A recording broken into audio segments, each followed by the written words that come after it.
Now we will complete chapter 7 index number with the last two questions, question number 21 and question number 22. So question number 21, here the given following data in the table are provided, where the year the CPI for industrial workers with the base year 1982 is equal to 100 is provided. CPI, which is the consumer price index of industrial workers, and here consumer price index of agricultural workers of 1986 and 87 is equal to 100. That means the base year is 1986-87 for agricultural workers.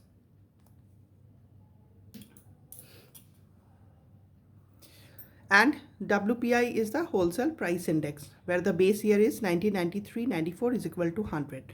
So these data are provided. Now the question is, comment on the relative values of the index numbers. Are they comparable? So we will write the solution for this question, which is, now what happens here, the three index numbers, this 1, 2 and 3, these three index numbers measures the changes in the prices for different groups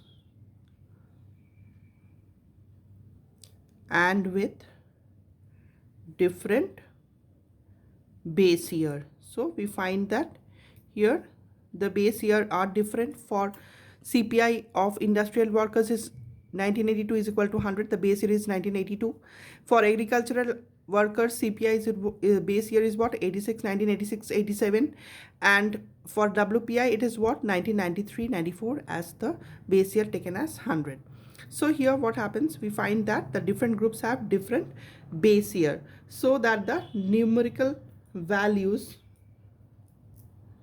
so the numerical values should not be compared directly. Okay. So first one is what? CPI of industrial workers. So consumer price index of industrial workers, we write it as IW. It is what? It increases. We find that first it was 313 of industrial workers, then 342, then 366, then 414. So we find that consistently it is increasing. So it increases from 313 in the year 1995-96 to last is what? 500 in the year 2003-04. Next, what is it? CPI for agricultural workers. Agricultural workers, we write it as AW. This also we find that consecutively it is increasing. First in 1995 it was 96, it was how much? 234. Then next year 256, 264, 293, and last in 2003-04 we find that it is 331. Here also it happens what? Increases from 234 in the year 1995-96 to how much? 331 in the year 2003 to 04. Okay.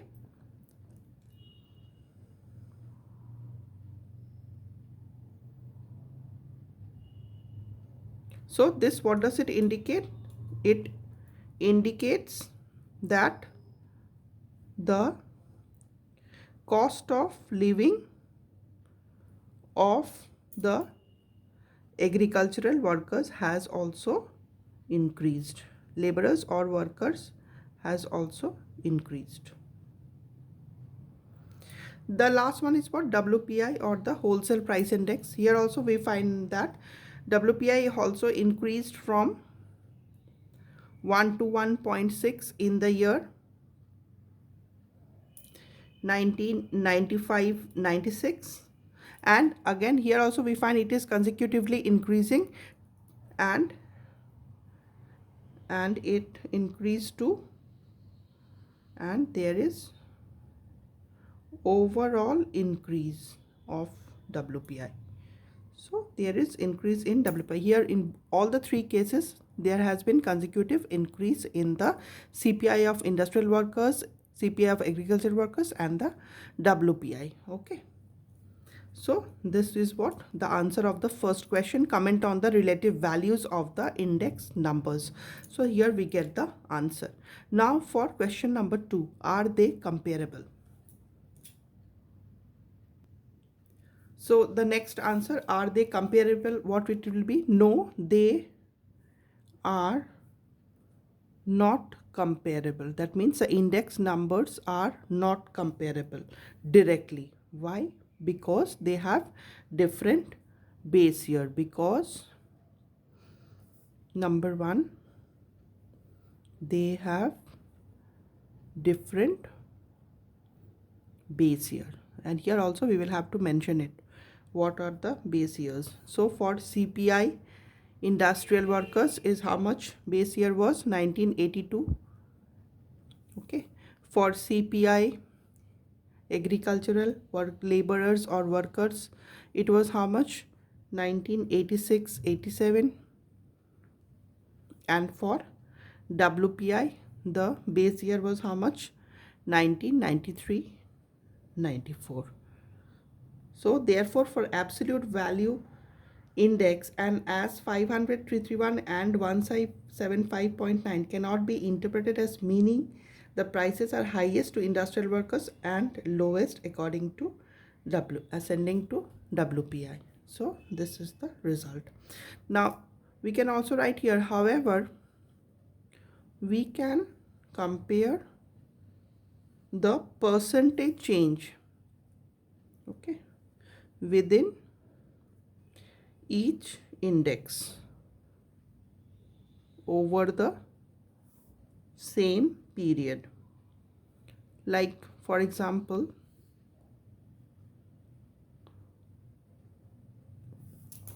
see CPI IW, it is, if we take 500 for like 2003, 2004, and 1995-96 was how much? 313 divided by the base year, which is 1995-96 into 100. How much it is coming? It will come out to be 59.7%. CPI for agricultural laborers, keep it in bracket, how much it is? Like 331 for 2000 current year, that means 2003-2004, and base year was how much? 234 for 95-96 by the base year into 100. So this is coming out to be how much? 41.5%.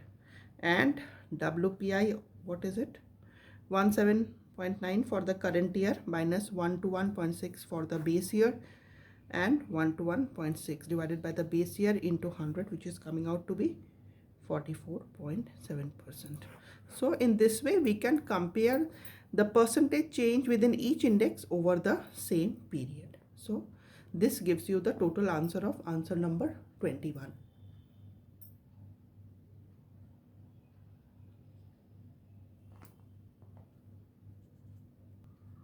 Now we come to question number 22, the last question of chapter 7, index number, which says the monthly expenditure in rupees of a family on some important items and the goods and services, that is the GST, goods and services tax rates applicable to these items are as follows. Items are provided, monthly expenses are provided, the GST rates are provided. Calculate the average tax rate as far as the family is concerned. So here we will have to find the average tax rate. So we will do this solution. First we will have to draw the table. So we have drawn the table. Now again we will have to write down the items.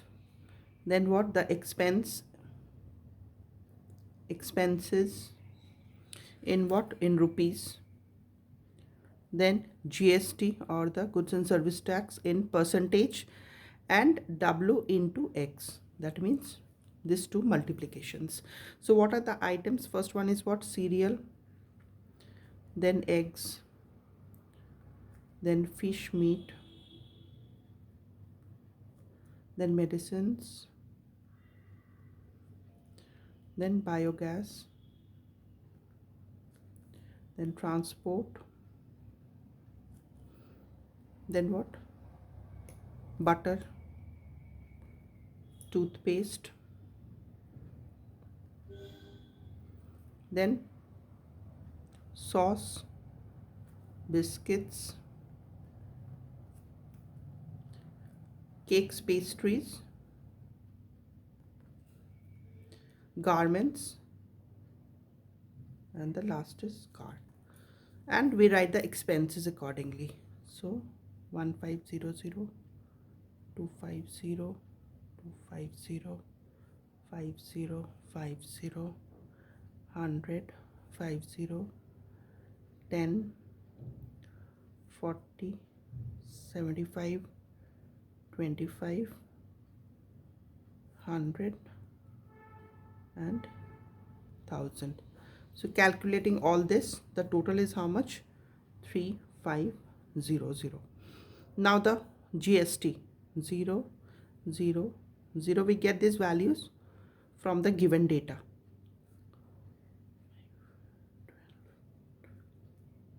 12, 18, 18, 18 and 28. Okay. Now calculations of GST and the expenses. This is W into X. This is 0 into 1500 is 0, 0 into 250 is 0, again 0 into 250 is 0. Then this one, how much? Because it is in percentage, so divided 5 divided by 100 into 50, so it is 2.5. Similarly for this 2.5, then 5, 6, 1.2, 4.8, 13.5, 4.5, 18.0, and the last one is 280. So totaling up all this, we get as 3, 3 and 8. Here we will have to understand that GST is in percentage, so we will divide it by 100, then we will multiply by the expenses, then we will get the value of W into X. So what is the average tax rate now? Average tax rate is given by the summation of W into, that means this value, W into X. So this is the W and this is the X by summation of W. So summation WX is how much? 338 into 100. Summation W is how much? 3500. So average tax rate, when we calculate it, it is coming out to be how much? 9.66%. So in this way, we calculate the average tax rate, which is the multiplication of the expenses and the GST, and we get the values here. And average tax is the summation of WX by summation of W. Here W is the expenses, so this is the value of W. So this we get answer number 22, the average tax rate values. So we complete with the chapter index number exercises. Thank you for watching. Subscribe and continue learning. Thank you.